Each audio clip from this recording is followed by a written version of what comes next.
అమ్మను మిల్చి దైవమున్నదా, ఆత్మను మిల్చి అద్దమున్నదా? అమ్మను మిల్చి దైవమున్నదా, ఆత్మను మిల్చి అద్దమున్నదా? జగమే పలికే శాశ్వత సత్యమిదే, అందరినీ కనే శక్తి అమ్మ ఒక్కతే.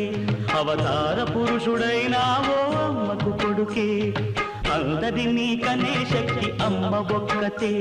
అవతార పురుషుడైనావో అమ్మకు కొడుకే.